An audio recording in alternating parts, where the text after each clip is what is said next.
Баршаңызға қайырлы күн. Бүгін біз сіздермен бірге қазіргі таңдағы танымал болып жатқан үйлену, ұзату, туған күн, тағы да басқа той думандарға арналған электронды шақыруды қалай тез және тиімді жасауға болатынын үйрететін боламыз. Ең бірінші браузерге кіріп, біз Tilda деп іздейтін боламыз. Ең бірінші тұрған сайтқа өтеміз және регистрация жасаймыз. Регистрация жасап болғаннан кейін ішіне кіріп, жоғары жақта, яғни оң жақ жоғары жақта Сазат новый сайт деген батырма шығады. Соны батырмасын басып, өзімізді сайтқа атау береміз. Мендегі сайтқа берілген атау шақыру. Енді ішіне кіреміз. Тағы да оң жақ жоғары төбеде оранжевый цветте Сазат новый страница деген батырма шығады. Сол батырманы басамыз. Басқаннан кейін бізде бизнес, магазин, тағы да басқа бірнеше бағыттарға арналған конструктивті сайттарға шаблондар бізде берілген. Бұл жерден сіз өзіңіздің бизнесіңіз болатын болса, өзіңіздің салон немесе услуга, нотариус, страница, компания деген сияқты өзіңіздің тегін шаблондарын жасасаңыз болады. Ешкімге ақы төлемей дайын шаблондарды қолдану арқылы. Мен бүгін сіздерге тойға арналған шақыруды нөлден бастап қалай жазуын үйрететін боламыз. Сол себепті пустой страница деген батырманы басамыз. Басқаннан кейін бізде проект жасау алаңы өтеді. Бұл жерде ноутбукпен және телефонмен жасасақ болады. Тағы да басқа планшет, басқа да бізде гаджеттерге арналған шақырулар жасау объектілер берілген. Бұл жерден біз телефонды таңдайтын боламыз. Таңдап болғаннан кейін астыңғы жақта все блокиден бастап zero блокқа дейін бірнеше блоктар берілген. Оны бізге Tilda сайтының программистері бізге арнап жасап қойған. Біз қиналмау үшін. Бізде zero блок пен қалған блоктардың айырмашылығы, zero блокта ең бірінші біз өзіміздің сайтымызға музыка қоса аламыз және де қонақтар тізімін білуге арналған таблицаны қоссақ болады. Одан кейін анимациялық видеолар қоса аламыз. Мысалға, мына видеодағыдай анимациялық видеолар қонақтардың, яғни тойға қанша уақыт қалған көрсететін электронды таймерді қоссақ болады. Мына жердегі электронды таймер. Қазіргі жазылатын шақыру zero блоксыз жасалады. Егер де zero блокпен профессионалды түрде шақыру жасағыларыңыз келетін болса, біз сіздерге арнап дайындап қойған Tilda курсымызды алсаңыздар болады. Дәл қазіргі таңда курсқа 50% жеңілдік басталды және де курс ашық. Мына жердегі везде влоги деген батырманы басамыз. Обложкадан бастап астындағы форматтарды біз қолдана аламыз. Обложканы басамыз, өзімізге қажетті обложканы таңдаймыз. Мен біріншісін таңдайын. Таңдап болғаннан кейін үстіңгі сол жақтағы контент деген оранжевый цветтегі батырманы басамыз. Бұл жердегі артық сөздерді өшіріп тастаймыз. Және де астындағы загрузки файлға өзіміздің фотомызды қоямыз. Мысалға, екі жұптың фотосын. Мына жерге мен тойға шақыру жазайын, ал астына екі жұптың есімін. Мысалға, Айым мен Арман деп. Егер де Айым мен Арман деген таныстарыңыз болатын болса, осы видеоны жіберіп бөлсеңіздер болады. Жазып болғаннан кейін біз енді жазулардың шрифтарын өзгертетін боламыз. Үстіңгі жақтағы харіптердің размерлерін өзгертуге болады. Кіші, үлкен қылып, оның шрифттерін өзгертуге болады. Оларға түс беріп, жеріне және курс деп батырмасын басып, біз оларды неше түрлі өзгерістер енгізе аламыз. Бұл жерде мен тек қана шрифтті өзгертейін. Мына жерде Arial және Georgie деген шрифттер бар. Мен Georgie деген шрифт таңдап, қалған шрифттерге де осыны қолданатын боламын. Енді сохранить закрыть. Бізде жазулар жазылды. Енді контент деген бөлімді қайтадан басып, загрузки файлға өзіміздің дайындап қойған фотоны жүктейтін боламыз. Мен өзім дайындап қойған фотомды жүктеймін. Сіздер өзіңіздің жүктарыңызда фотоларыңызды қойсаңыздар болады. Қаннан кейін астыға мына жердегі плюсикті басамыз. Енді біз бұл жерге текстовый блок деген батырманы басып, текст жазатын боламыз. Тағы да контент деген жерге өтіп, мына жерге тексттерді алып тастаймыз. Мен бұл жерге өзім арнайы дайындап қойған жазуларды жазатын боламын. Так. Айым мен Арман.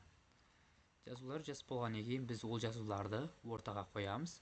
Мына жердегі батырманы басып, по центру деген батырманы басамыз. Және де бағанағыдай шрифттарды өзгертетін боламыз. Өзгертіп болғаннан кейін сохранить и закрыть деген батырманы басамыз. Бізде жазулар жазылып дайын болды. Мына жерде көріп тұрғаныңыздай бізде аралары ашылып қалды. Оларды жақындату үшін екі блоктың арасындағы сызықты үстін басып тұрып төбеге қарай көтеретін боламыз. Мына жерде төбеге көтерсек, бізде осылай жылжиды. Астын да дәл осылай өзгертеміз. Егер сіздер бұл қиын болатын болса, мына жерде настройки деген батырманы басып, отступ сверху, отступ снизу деген батырманы нөлге қоятын боламыз. И сохранить и закрыть. Жазуды жазып болған екен, қайттан плюсикті басамыз да, мына жерден изображениені таңдап, сайтымызды әрлеу үшін фото қоятын боламыз. Әрине бұл жерге мен өзім алдын ала дайындап қойған фотоны қосатын боламын. Егер де сіздер фотоны алғыларыңыз келетін болса, маған жазсаңыздар болады, мен сіздерге бұны тегін беретін боламын. Тағы да бағанағыдай мына жердегі артық алаңдарды өшіріп тастаймыз. Контент деген батырманы басып, загруз файл деген жерге бағанағы жүктеген фотомызды қоямыз. Бұл жердегі фото бізде безендіруші өрнек болатын. Ары қарай плюсикті басып, қайттан текстовый блок арқылы жазу жасатын боламыз. Контент деген жерге кіріп, енді бұл жерге біз той иелерін, яғни тойға шақырушы адамдардың есімдерін жазамыз. Жазуларды ортаға қоямыз, шрифтті өзгертеміз. Құрметпен Азамат Ләззат. Азамат Ләззат бұл мысалға екі жұптың әке-шешелері. Одан кейін той салтанаты, бізде той 30 сәуір 2025 жылы сағат 18-де басталады деп жазайық. Сохранить и закрыть деген батырманы басып өшіреміз. Сохранить и закрыть. Тағы да плюсті басып, бұл жерге біз фото қоятын боламыз.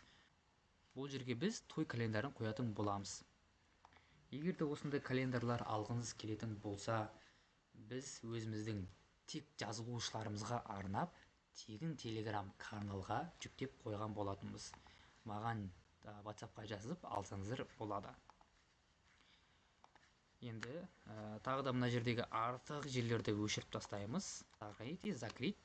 И мына жердегі загрузки файлға бағанағы календарды жүктейміз. 30 сәуірде бізде той болады.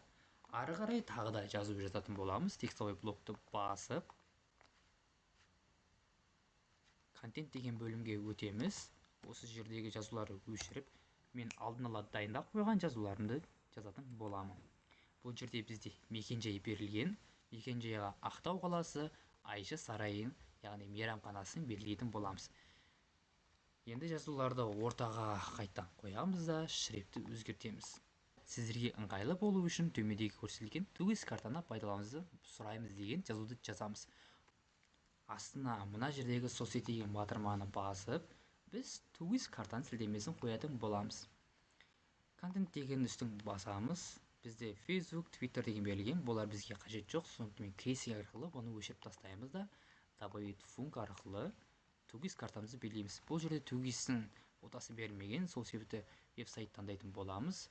Тағы да сіздер бұл жерге WhatsApp қосаңыздар болады, Instagram, VK, YouTube, тағы да басқа бірнеше мына жерде берілген сайттардың қосаңыздар болады. Ссылкаға біз дайындап қойған тугис картамызды жүктейміз, және де закрыть деген батырманы басамыз. Және де артық бөліктері қысқартып тастаймыз. Үстіңгі жақтағы жазуда артық бөліктерін қысқартатын боламыз. Мінекей, так. Міне бізде қысқа уақыттың ішінде тойға шақыру жасалынды. Енді предпросмотр арқылы біз тексере аламыз. Мінекей, телефонда ашқан кезде сайтымыз осылай көрінетін болады. Тойға шақыру Айым мен Арман. Құрметті қонақтар, сіздерді ұлымыз Айым мен Арман келініміздің үйлену тойына арналған салтанатты кешіміздің қадірлі қонағы болуға шақырамыз делген. Құрметпен той иелері және де той уақыты, той календары, мекен-жай берілген. Мына жердегі веб-сайттың үстін басатын болсамыз, бізде тікелей тугис картамен мейрамхананың адресі шығады. Бұны сіз опубликовать батырмасын басып, мына жерде өзіміздің сайтымыздың кодтарын белгілейтін боламыз. Қайталанбайтын кодтарын. Мен мысалға 2 деп жаза салайын. Және мына жердегі сілтемені біз копировать етіп аламыз да өзіміздің WhatsApp-қа немесе Telegram чаттарымызға жібереміз. Telegram чатқа жіберіп, осы батырманы басқан кезде бізде қонақтар осындай шақыруды көретін болады. Мінекей видеоның соңына келіп жеттік. Енді біздің курсымызды алғыңыз келетін болса, видеодағы WhatsApp сілтемеге өтсеңіздер болады. Ол жерде толыққанды ақпарат берілген, және де біздің курсымызды алған адамдар үшін 4 шақыру шаблоны сіздерге тегін берілетін болады. Одан да басқа сыйлықтар бізде өте көп. Үлгеріп қалыңыздар.